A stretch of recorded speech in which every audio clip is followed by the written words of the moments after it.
Hi ಸ್ನೇಹಿತರೆ, ಎಲ್ಲರಿಗೂ ನಮಸ್ಕಾರ. Welcome back to Jaya's kitchen Kannada. ಸ್ನೇಹಿತರೆ, ಇವತ್ತು ನಾನು ಮಾಡ್ತಾ ಇರೋಂಥ ರೆಸಿಪಿ ಬಂದು ಮೆಂತ್ಯ ಚಟ್ನಿ. ಇದು ಆರೋಗ್ಯಕ್ಕೆ ತುಂಬ ಒಳ್ಳೆಯದು. ಇದನ್ನು ಯಾವ ಥರ ಮಾಡ್ಕೊಳ್ಳೋದು ಅಂತ ನೋಡ್ಕೊಳ್ಳೋಣ ಬನ್ನಿ. ಮೆಂತ್ಯ ಚಟ್ನಿ ಮಾಡೋದಕ್ಕೆ ಬೇಕಾಗಿರುವ ಪದಾರ್ಥಗಳು ನೋಡ್ಕೊಳ್ಳೋಣ ಬನ್ನಿ. ನೋಡಿ, ನಾನಿಲ್ಲಿ 1-2 ಟೇಬಲ್ ಸ್ಪೂನ್ ಅಷ್ಟು ಮೆಂತ್ಯ ತಗೊಂಡಿದ್ದೀನಿ. 10 ಬ್ಯಾಡಗೆ ಮೆಣಸಿನ್ಕಾಯಿ ತಗೊಂಡಿದ್ದೀನಿ. 4 ಗುಂಟೂರು ಮೆಣಸಿನ್ಕಾಯಿ ತಗೊಂಡಿದ್ದೀನಿ. ಸ್ವಲ್ಪ ಕೊತ್ತಂಬರಿ ಸೊಪ್ಪು ತಗೊಂಡಿದ್ದೀನಿ. ಸ್ವಲ್ಪ ಕರಿಬೇವು, ಸ್ವಲ್ಪ ಬೆಲ್ಲ ತಗೊಂಡಿದ್ದೀನಿ. ರುಚಿಗೆ ತಕ್ಕಷ್ಟು ಉಪ್ಪು ತಗೊಂಡಿದ್ದೀನಿ. 2-3 ಬೆಳ್ಳುಳ್ಳಿನ ಬಿಡಿಸಿ ಈ ಥರ ಇಟ್ಕೊಂಡಿದ್ದೀನಿ. ಸ್ವಲ್ಪ ಹುಣಸೆ ಹಣ್ಣು ತಗೊಂಡಿದ್ದೀನಿ. ಇದನ್ನೆಲ್ಲ ಸೇರಿಸಿ ಯಾವ ಥರ ಮಾಡ್ಕೊಳ್ಳೋದು ಅಂತ ನೋಡ್ಕೊಳ್ಳೋಣ ಬನ್ನಿ. ನೋಡಿ, ಒಂದು ಫ್ಯಾನ್ ಇಟ್ಕೊಂಡು ಸ್ಟವ್ ಅಂಟಿಸಿದ್ದೀನಿ. ಇವಾಗ ಮೊದಲಿಗೆ ಮೆಂತ್ಯ ಹುರ್ಕೊಂಬಿಡೋಣ. ನೋಡಿ, 2 ಸ್ಪೂನ್ ಅಷ್ಟು ಮೆಂತ್ಯ ತಗೊಂಡಿದ್ದೀನಿ.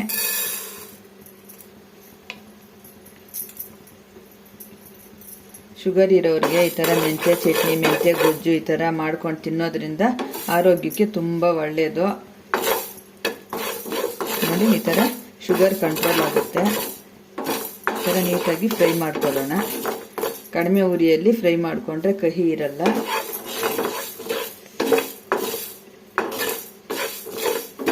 ಕೆಂಪಿಗೆ ಹುರ್ಕೊಬೇಕು.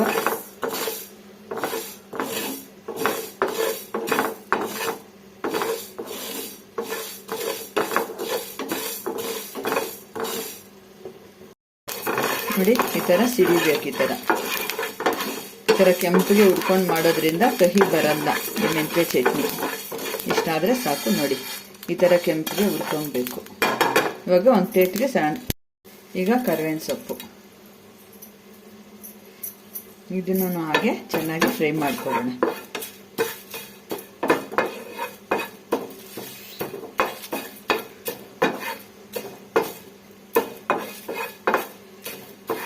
ಈ ಥರ ಗರಿಗರಿಯಾಗಿ ಹುರ್ಕೊಬೇಕು. ಇವಾಗ ಒಂದು ಪ್ಲೇಟ್ಗೆ ಇದನ್ನು ತೆಕ್ಕೊಂಡ್ಬಿಡೋಣ. ಈಗ ನೋಡಿ, ಬೆಳ್ಳುಳ್ಳಿನ ಫ್ರೈ ಮಾಡ್ಕೊಳ್ಳೋಣ.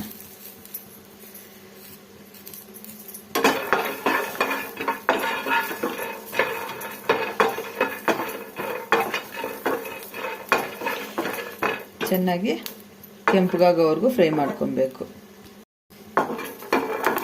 ನೋಡಿ, ಈ ಥರ ನಾನು 3 ಬೆಳ್ಳುಳ್ಳಿನ ಬಿಡಿಸಿ ಈ ಥರ ಸೇರಿಸ್ಕೊಂಡು ಕೆಂಪಿಗೆ ಹುರ್ಕೊಬೇಕು. ಬೆಳ್ಳುಳ್ಳಿ ಯಾಕೆ ಗೊತ್ತಾ ಜಾಸ್ತಿ ಹಾಕ್ಕೊಬೇಕು? ಮೆಂತ್ಯ ಸ್ವಲ್ಪ ಕೋಲ್ಡ್ ಅಲ್ವಾ, ಅದಕ್ಕೆ ಈ ಬೆಳ್ಳುಳ್ಳಿನ ಸ್ವಲ್ಪ ಜಾಸ್ತಿ ಹಾಕ್ಕೊಂಡ್ರೆ ಇದು ಸ್ವಲ್ಪ ಹೀಟು ಕೋಲ್ಡ್ ಎರಡು ಚೆನ್ನಾಗಿ ಬ್ಯಾಲೆನ್ಸ್ ಆಗುತ್ತೆ ಅಂದ್ಬಿಟ್ಟು ನಾವು ಬೆಳ್ಳುಳ್ಳಿನ ಸ್ವಲ್ಪ ಜಾಸ್ತಿ ಸೇರಿಸ್ಕೊಬೇಕು. ನೋಡಿ, ಕೆಂಪಿಗೆ ಹುರ್ಕೊಂಡಿದ್ದೀನಿ. ಇಷ್ಟ ಆದರೆ ಸಾಕು. ಇವಾಗ ಒಂದು ಪ್ಲೇಟ್ ಟ್ರಾನ್ಸ್ಫರ್ ಮಾಡ್ಕೊಳ್ಳೋಣ.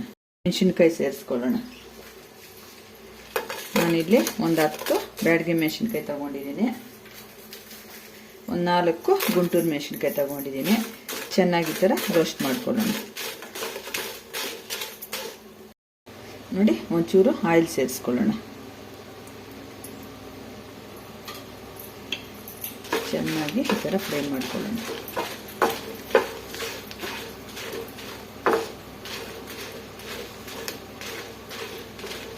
ಕೆಂಪಿಗೆ ಹುರ್ಕೊಬೇಕು. ಇದನ್ನು ರೋಸ್ಟ್ ಆಗಿರಬೇಕು.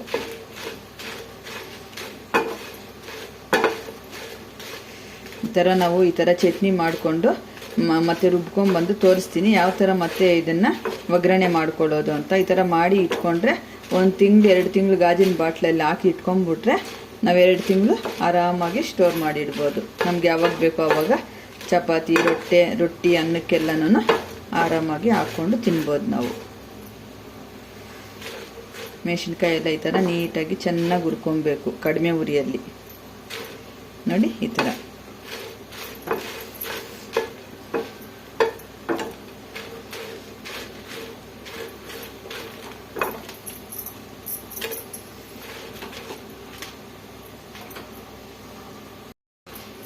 ನೋಡಿ, ಈ ಥರ ಹುರ್ಕೊಂಡು ಈಗ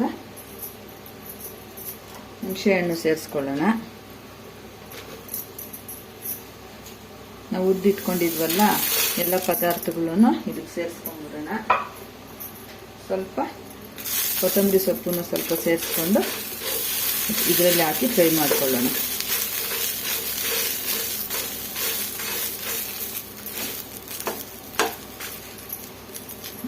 ಈ ಥರ ಕಲ್ಲುಪ್ಪು ಉಪಯೋಗಿಸ್ಕೊಳ್ಳೋದ್ರಿಂದ ತುಂಬ ಒಳ್ಳೆಯದು. ಕಲ್ಲುಪ್ಪು ಸೇರಿಸ್ಕೊತಾ ಇದ್ದೀನಿ.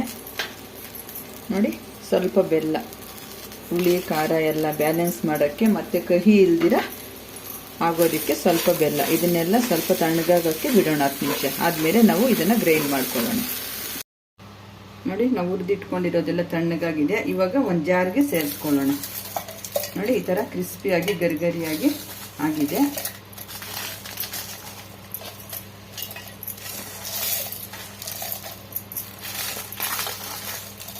ಎಲ್ಲ ಸೇರಿಸ್ಕೊಂಡು ರುಬ್ಕೊಂಬಂದು ತೋರಿಸ್ತೀನಿ.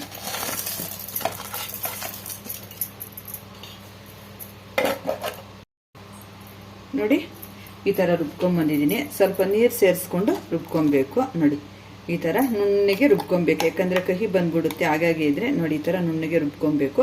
ಇವಾಗ ಇದಕ್ಕೆ ಒಂದು ಒಳ್ಳೆ ಒಗ್ಗರಣೆ ಮಾಡ್ಕೊಳ್ಳೋಣ ಬನ್ನಿ.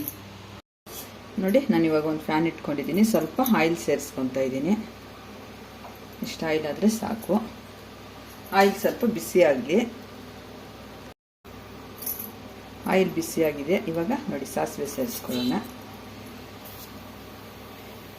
ಸಾಸಿವೆನ ಸ್ವಲ್ಪ ಸಿಡಿಲಿ. ಈ ಥರ ಎಣ್ಣೆಯಲ್ಲಿ ಹಾಕ್ಕೊಂಡು ಫ್ರೈ ಮಾಡೋದ್ರಿಂದ ನೋಡಿ, ಈ ಚಟ್ನಿ ಹಾಗೆ ಇಟ್ಬಿಟ್ರೆ ಬೇಗ ಹೋಗ್ಬಿಡುತ್ತೆ. ಚೆನ್ನಾಗಿ ನೀರಾಂಶ ಇಲ್ದಿರ ಚೆನ್ನಾಗಿ ನಾವು ಫ್ರೈ ಮಾಡ್ಕೊಂಡ್ಬಿಟ್ರೆ 1-2 ತಿಂಗಳು ಸ್ಟೋರ್ ಮಾಡಿ ನಾವು ಇಟ್ಕೊಂಡು ತಿನ್ಬೋದು. ಇದನ್ನು ಒಂದು ಗಾಜಿನ ಬೌಲಲ್ಲಿ ಬಾಟ್ಲಲ್ಲಿ ಹಾಕಿ ಇಟ್ಕೊಂಡ್ಬಿಡ್ಬೇಕು.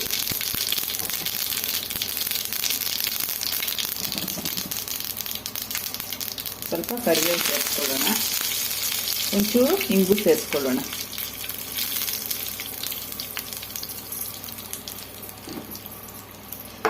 ನೋಡಿ, ಇಷ್ಟ ಆದರೆ ಸಾಕು. ಇವಾಗ ನಾವು ರುಬ್ಬಿಟ್ಕೊಂಡಿರೋ ಮಸಾಲೆನ ಆಯಿಲ್ಗೆ ಸೇರಿಸ್ಕೊಳ್ಳೋಣ. ಈ ಒಗ್ಗರಣೆಗೆ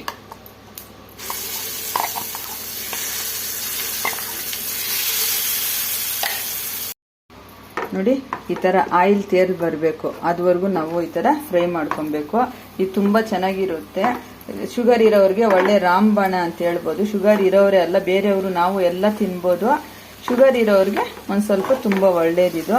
ಈ ಥರ ಚಟ್ನಿನ ನಿಮ್ಮ ಮನೆಯಲ್ಲೂ ನೀವು ಒಂದ್ಸತಿ ಟ್ರೈ ಮಾಡಿ ಯಾವ ಥರ ಬಂತು ಅಂತ ಕಮೆಂಟ್ ಮಾಡಿ.